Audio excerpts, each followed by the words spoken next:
Hello, everyone. Welcome to Self Love You. Thank you so much for joining me today.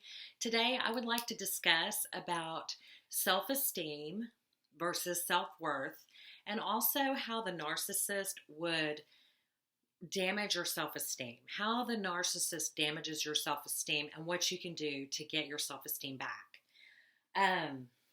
This is kind of a complex topic. You should try to talk on it sometime. It's not easy. First of all, somebody had asked me on my radio show how to get more self-esteem, and based upon my study, my research, my internal meditation, and whatnot, I have discovered that self-esteem is a volatile thing. Self-esteem is not the same as self-worth. Self-worth is your value of yourself. But self-worth is a part of self-esteem. So if you don't have a strong sense of self-worth, you're not going to have a strong self-esteem. It's vital in this world that you have self-esteem, which means you esteem yourself highly. And I want to let you know that a lot of the stuff that I'm going to be talking about today, really, I was really inspired today by the 6 Pillars of Self-Esteem by Nathaniel Branden. He says it's the definitive work on self-esteem by the leading pioneer in the field. And of course, this is an old book, and I read it about 10 years ago. And then I've been reading it again today, and it's absolutely phenomenal. I remember when I read it 10 years ago, I really used some of the exercises in the book. And it really it kind of set me off on my healing journey. I started wondering what self-esteem, what it is, and how can I get it, and why didn't I have it? And, the healing journey is like a spiral. So even if I already read this book and I learned a lot from it 10 years ago, I can read it today and learn just way more, deeper truths in every word because of the healing that I've done. So I've done so much healing. Now I can even go back and gain more self-esteem from reading this book. It is highly recommended. It's called 6 Pillars of Self-Esteem. It should be on your shelf. It should be a regular go-to that you go to every 5 to 10 years to remind yourself how to have higher self-esteem. Now, what is self-esteem? Self-esteem is according to Nathaniel Branden, it's that you can overcome life's problems, that you have the ability to overcome life, whatever comes your way, that you can do it, that you have self-efficacy, and then the other part is that you deserve it. So not only can you get your needs met, not only can you have what you want, not only can you make the money you need to make to feed yourself, not only can you have the relationships that you want, not only can you, but you deserve those things, that you're worthy of love, you're worthy of acceptance, that you're worthy to get your needs met, that you're worthy to experience fulfillment in life.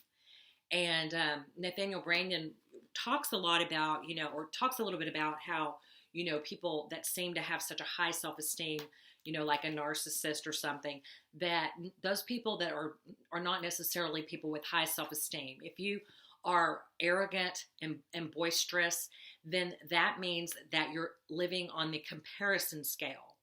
And if you're living on the comparison scale, you're really in trouble. And I think all of us do this, so I'm not trying to single anyone out. If you're one of my friends, don't be like, are you talking about me? Because I'm not talking about you. I'm talking about everybody. I'm talking about me. But I thought this was so interesting. This quote, he says, if my battle is to prove I am enough, the project goes on to infinity because the battle was already lost on the day I conceded the issue was debatable. So the minute you compare yourself to someone else, or the minute you think you're better, or the minute someone else thinks they're better, or you think someone else is better, that's like on a plane of you already lost the battle. Because it's not even a question of you are worthy. You are worthy, and if someone's trying to prove that they are worthy, then that means they put the question out there, which means they've already lost. Does that make sense? I really like the way he puts it, because I would put it in a different way, but I thought it was interesting the way he put it. But basically, if you have a high self-esteem, that means I know I can get this done. I know I've got what it takes. I know that I'm capable of being an amazing real estate agent, of being an amazing doctor, of being an amazing nurse, whatever I want to be. I know it. I know I can do it. And I know that I deserve to have happiness and joy in my life. And I'm not living in a state of comparison, and I'm living in a state of joy and self-expression, and I'm creating my life, and I'm letting joy be my motivator rather than comparing myself to other people, or rather than being depressed because I have low self-esteem. Now, Nathaniel Branden doesn't really go into anything about narcissism that I've seen so far. I'm only on chapter 2 again. And he doesn't really. I can kind of tell. And he doesn't talk about the development of self-esteem too much in this book, but he has some wonderful things that he's talking about, but there are some things to add to this. You know, my channel, I talk a lot about narcissism, and the reason I do that is because people are very interested in the topic, and it actually gets a ton of views. I mean, you get a ton of views, you talk about a narcissist, because everyone can relate, and everyone has that person in their life that's driving them nuts. And a lot of times what they don't realize is that, you know, they're projecting stuff off. Even if you're being a victim of a narcissist, a lot of times you're allowing that person in your life, so you're on that same vibrational plane. And so even Nathaniel Branden said in here, he said, you know, that people are you hook up with people on your same level of self-esteem. So if you have a low self-esteem, you're going to hook up with someone with low self-esteem. And so the narcissist has low self-esteem. And the premise of self-esteem is that you can, and that you're worthy of it. Well, the narcissist would want to thwart that idea in you and manipulate that part of you and say that you cannot, and say that you don't deserve it.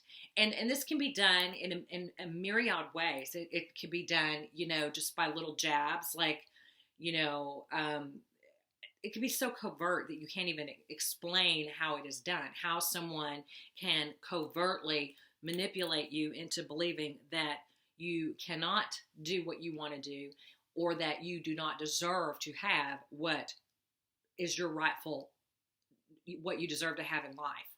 So this can come to you via messages through child development from your family of origin, and then it can repeat itself throughout your adult relationships, and it can repeat itself in your life. And so what you really want to do is you really want to fortify that sense of self-esteem within you and build it and continue to grow it, so that no one can come against your solid sense of self. So that if a narcissist comes into your life and tries to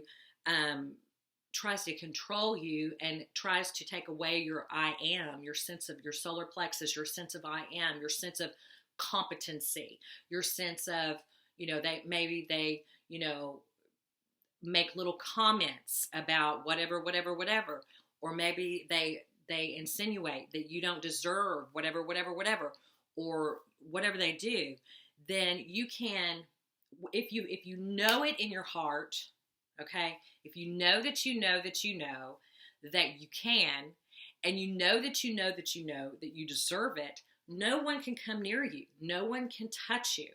And so how do you get to a place where you know that you know that you know? Well, there's a lot of work that has to be done, because a lot of times, if those of us who grew up in toxic environments, we have a lot of toxic shame to deal with. We have a lot of healing to go through. We have a lot of emotions to express.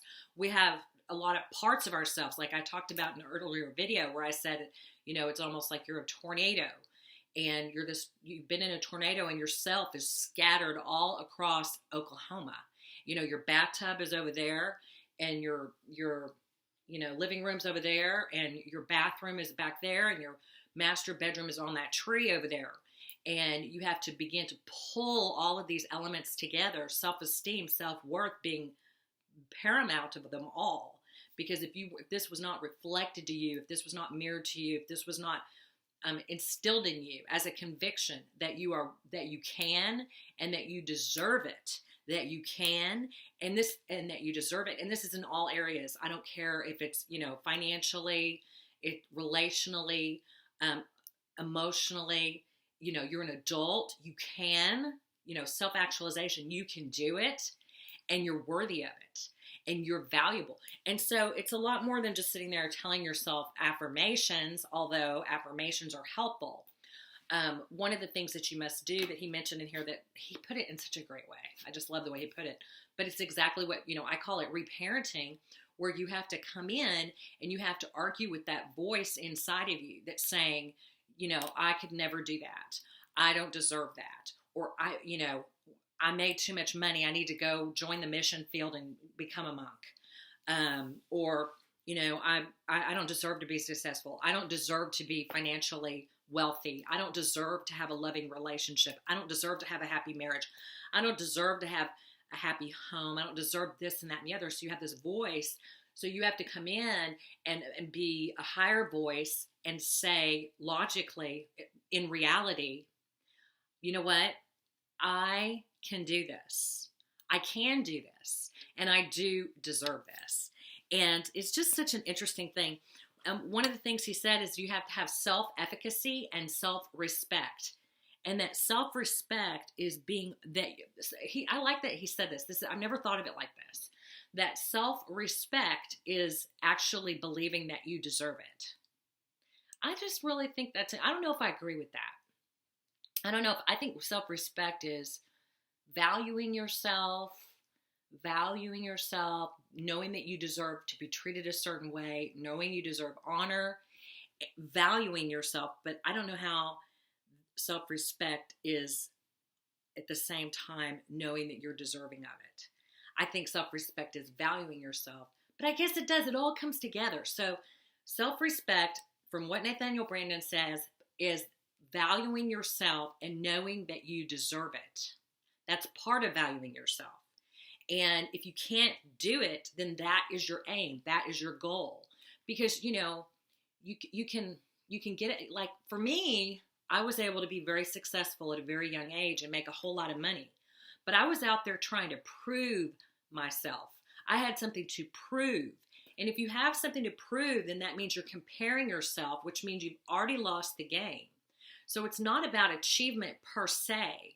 It's about living in your creative bliss. It's about having your own values. It's about having your own sense of, I know I can do it, and I know that I deserve it. So it's more than about, whenever I did that, yes, I had satisfaction that I was making a lot of money and I had a company, and I have a company now, but this was a different time in my life I'm speaking of. But I really put all my worth in material things.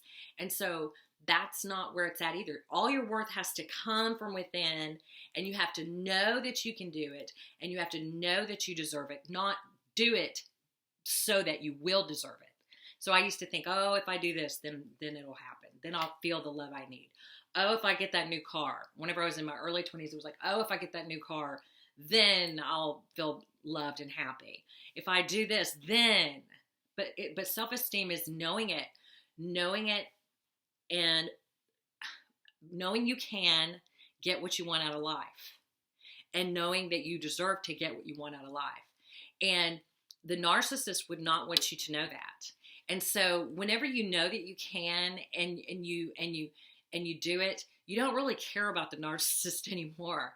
And the narcissist kind of becomes a non-issue because you're out there doing what you want to do. You're out there making your life happen.